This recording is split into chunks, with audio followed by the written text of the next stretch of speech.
A self-proclaimed fascist says he was fired after his debate with Medhi Hasan on Jubilee's Surrounded. Now, apparently he's raised $24,000 on GiveSendGo because we don't do cancel culture no more. That's right, even if you're a fascist. And well, all the liberals and leftists go, oh, Tim, are you defending a fascist? Y'all are communists. Nobody fires you, okay? Calm down. Not like I agree with the guy, but what power base does he represent? None. He's arguing that Donald Trump should violate the Constitution, and Trump is not. He says if he was, then good, I guess. Okay, and for this, he loses his job. Yet, I tell you this, communists can come out and advocate for mutilation of children, and no one fires them. So spare me your empty platitudes. Here's the clip in question. My next claim is that Donald Trump is defying the Constitution.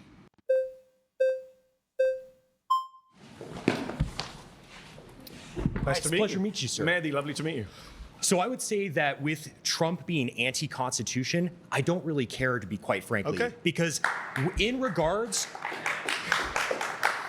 to the Constitution is a document that should seek to serve us. Yes. And when it fails to seek to serve us, that can be amended. Laws can be changed. And quite frankly, the fact is, we're defending things in this country that shouldn't be defended. The First Amendment should not defend pornography and making children and women be victimized. Making women and children be victimized as a result of that. I think things like blasphemy shouldn't be allowed per the First Amendment. I think that, quite frankly, there are a lot of legal processes that are enabling criminals and bad people to fully enact their will in this country in the name of the Constitution or following the Constitution. So, quite frankly, if Trump is anti-Constitution, good, and I think he should go further. So this dude, I would make the arguments without seeing without actually sitting down with him and having a full contextualized debate. It's not fair to just take a single clip and then make an argument about his position. But based on what we are seeing from this clip, I would argue he is incorrect on the Constitution, and he is more at issue with the structure of a deeply amoral and unfaithful nation and culture. And that is, the Constitution is, what was the phrase, like wholly required of working only for a faithful and moral society? The issue is not the Constitution. The issue, in fact, is a decaying society. But let me stay in the news for a minute and talk about the cancel culture. We got this GiveSendGo. Homie's raised $24,000. He says, my name is Connor, and I was recently shown in the latest Jubilee episode. As a result, unfortunately, I was subsequently released from my job. I'm raising money as an emergency fund and for other expenses while I look for a new job. Unfortunately, voicing fully legal traditional right-wing political views results in real consequences. This is cancel culture and political discrimination on full display. I just went on the Riff TV where I shared my story of what happened. You can watch it here. I will be guesting on a podcast tomorrow, Riff TV Rumble, where I will be reading off the names and donations to say a verbal thank you to all of you who gave. And he says, also, read off the names of a ton of people who already gave on that show. This is the only official fundraising campaign for myself. Any other campaigns claim to be mere impersonators. I will not DM anyone, yada, yada. We get it. So I don't know the full details of why he got fired. They say he identified himself only as Connor. He sat across from Hasan on the topic of discussion. Quite frankly, if Trump is anti-Constitution, good.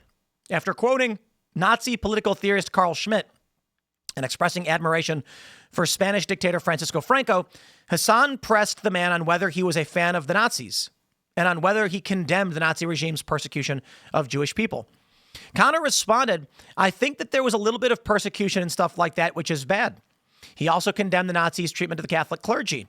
Stunned, Hasan remarked, we may have to rename this show because you're a little bit more than a far-right Republican. Hey, what can I say? And then he says, I think you can say I'm a fascist, Hasan said. The man laughed and said, yeah, I am. The conversation with Connor soon shut down after Hasan said he did not debate fascists. After the video went live, however, internet users sought to identify Connor. By late Monday, Connor launched a fundraiser claiming he had been subsequently fired. Unfortunately, voicing my opinion as I read, within 24 hours, the page exceeded its target. Watch it on YouTube. So let's just show this point where Medhi says he won't debate a fascist. This is wonderfully revealing of the modern conservative mindset. So I appreciate you spelling it out so I mentioned the only good thing about this fascist moment we're in is that you guys are so open about it. The whole reason I mentioned the quiet part loud. The Keep saying whole it. reason I mentioned Carl Schmitt earlier, and you kind of blew past him, is the friend-enemy distinction. Past him because of the Nazi even liberals, when they take power, they want to enact policies and they want to enact protections for their people and their ideas, and they're willing to punish their enemy. And so I'm the same way. I'm like, hey, if you're going to punish me, I'm going to get in power, and I'm going to frankly punish you when you try to leverage power against me. Just that simple. I'm not sure what you want to say. Wow. Hey, it is what it is. All right. Pause. You've been voted out by the majority. Please return to your seats. It's a pleasure to meet you, sir. I can't say the same, but thank you. I would say it like this. My friends, the first thing I want to point out, there is a pressure on higher profile personalities, largely like myself. If I would like to sit down with an individual like Medhi Hasan, I have to be as nice as possible and forgiving to terrible positions, which I won't do. And so it is hard typically to book liberals if I'm going to come after them and refuse to play their stupid games. But let me just say this, okay? Because I'm going to rag on Medhi to a great degree. I want to at least defend myself. I went on Bill Maher, and I had many people saying, Tim, why were you letting Bill Maher get away with this? Bill Maher was very nice to me. He didn't lie about me. He didn't make false accusations about me. He didn't misrepresent my values. He just had a different opinion. And I thought it was actually quite enjoyable. He was very respectful. You get the respect you give. Kyla Turner, for instance, who's going to be at one of our Culture War events, we had a very respectful conversation. I went after her butt. I give the respect that I give. If you want to treat me like crap and go to war, we'll play that game. And when Adam Conover tried being snide and snooty with me, I pushed back on him. And the same thing with Luke Beasley. Don't be a smarmy a-hole if I'm trying to have a conversation with you and everything will be okay. But people like Medhi Hasan, we want to book him. I'd love to sit down and talk with him. He gave up on that point. He gave up. Because Connor is correct. And this is not, it's of two ideologies, anarchism and fascism. It's the idea, and I would argue this, it's the willingness to be honest about the use of force. I certainly believe communists and all ideologies that are learned understand the application of force and how you can apply whatever you want to whatever you want so long as you have the ability to do it. That's kind of what anarchists believe, that the only thing you can have is what you're willing to enforce. And fascists believe largely similar. I believe it is a fact statement. In this world, you can claim anything you want, and if someone has the ability to end your life or stop you from doing it, then and they have the will to do it, I should add, then that will be done. So right now, if Republicans are sitting back and allowing Democrats to do whatever it is they're doing or had done without repercussion, Republicans will lose. It is that simple. Imagine it like sumo wrestlers. They both have the ability and they've both trained and they can use that power and push against each other. And maybe they just don't move at all. And that sustains the balance in a governmental system. But when one side becomes unwilling or unable to push back, it will get crushed and you will then be oppressed. So for Medhi Hasan, who I assume is unlearned on these issues, he's certainly a smart guy. I'm not trying to doubt that. But he represents the dishonest fascist. Whereas Connor represents not even fascism. Not even. You see, what really bothers me about this is that Medhi is closer to fascism than Connor is, but Connor's been tricked into thinking he's the authoritarian bad guy. Connor's response, at least in this video, because I don't know what his full positions probably are if we were to navigate all of his views, it's largely that people will wield power against their enemies, so we must defend ourselves and stop them from wielding power against us. That's not fascism.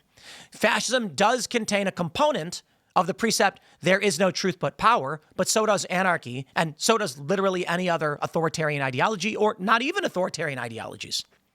In this regard, Medhi Hasan is saying, I won't debate you, you're a fascist, you're out. This guy's saying, you have wielded power against us for evil reasons. We will wield that power in kind. Is not fascism. Medhi Hasan's position is, we will wield the power as we see fit, and you will be excised. I got an example for you. Evan Loves Wharf, I don't know what that Esja. This guy's a prominent X user. Says, guess who just got effing fired? And he shows the guy laughing. Howling Mutant nails it. It will never cease to amaze me that self-avowed communists never wonder why they face no repercussions whatsoever for their speech from the system they supposedly pose an existential threat to. That is, to all of these young men who are like, duh, I'm a fascist, you're not. Some of them are, don't get me wrong. But saying that you oppose an oppressive, communistic, progressive machine and that you seek to defend your way of life is literally not fascism. It's literally not. Medhi Hasan will frame it that way because it's a buzzword that will put people against you. And so we still navigate their world. That is, you can't honestly assess the tenets of fascism because, to be honest, when he mentions the Nazis, fascists and the Nazis were actually different groups. The fascists were Italian. The fascists, their symbol was a bundle of sticks with a blade, representing that unified it showed strength. Communists, their symbol is the red fist. You've seen it. BLM uses it. The fingers point towards you when raised, showing that each individual finger together is strong. It is the same concept applied in a different direction. The communists wanted a progressive ideology and to erase the past and start new. The fascists wanted to preserve traditional hierarchy and band together, or I shouldn't say traditional hierarchy, traditional traditions. So it's really just traditional values, that which from which we come, versus progressive values, which is to erase the past and start anew. Both sides were willing to use power to get what they wanted. The Nazis were literally insane. And unfortunately for Hitler's meth-addled brain, he was a charismatic leader who couldn't effectively lead a nation. Could you imagine if Hitler was like, no, we're not going to do any of that weird invasion stuff. We're not going to put people in camps. Imagine if he literally just said, let's make the economy better. And that's all he did. But the dude was psychotic and, just went nuts. So was Stalin. A lot of people were absolutely psychotic. Now, what I see in this is a young man confronting Medhi Hasan. Medhi Hasan's views are clear. You are persona non grata for your ideas, and we will excise you from society and not engage with you. The other guy says, I'll debate everybody, and if you wield power against me, I'll wield it back. Which faction do I fear the most right now? The powerful media personality who has utter disdain for our traditions and way of life, or a young man who is upset that Democrats were trying to wield power against him? I imagine everybody would be upset if someone was wielding power against them in a way that shut down their values and their way of life. I don't care if you're BLM or if you're a white identitarian. Anyone facing their values being shut down would be upset by it. Some values are bad, communism and fascism. In this regard, Medhi Hasan, a communist, he won't say he is, but I'm willing to bet. It's like the issue. Well, okay, I'll walk that back a little bit. A representative of progressive ideology and Marxist institutions. Not necessarily that he would ever assign himself to those ideologies, but that's what he represents. And a young man who says he's a fascist, opening himself up to, bad PR, and then getting fired. I don't care about fascists who have no power base in this country. None. They have no institutions. They have no large organizing groups. But Medhi Hasan has political power, and the Democrats walk alongside him. So I fear the use of authoritarian force from anybody, and I don't care what word defines them. So when they say he's a fascist, fire him, I say, I don't care what he is. The dude has no authority and no power. He's of no threat. I'll certainly condemn fascistic ideology. It's stupid. But communists right now have institutional power. So I'll tell you this, my friends. I said it before and I'll say it again. I can't stand Jubilee. I mean, I understand why it does well. People like watching these debates. Well, I hope we can do something better. We're just starting off with the Culture War debate series. And we want to bring people similarly onto the debate stage to have these debates, but to also give you time. And I'll put it simply. It's Jubilee's lack of moderation. Okay? Maybe I'm just being arrogant, but I hope that when we do culture war debates, I'm not going to let Medhi Hasan say something like, I don't debate fascists. I'll bet that you can leave, get up and go. Walk out right now if you can't handle the heat in the kitchen. because this ain't about you. And this dude doesn't have to leave because you don't like what he claims he is. Argue the idea. Whatever. Good luck, dude, I guess. I'll leave it there. Smash the like button, share the show. Stay tuned. We got more coming up for you throughout the day, and we'll see you all in the next segment.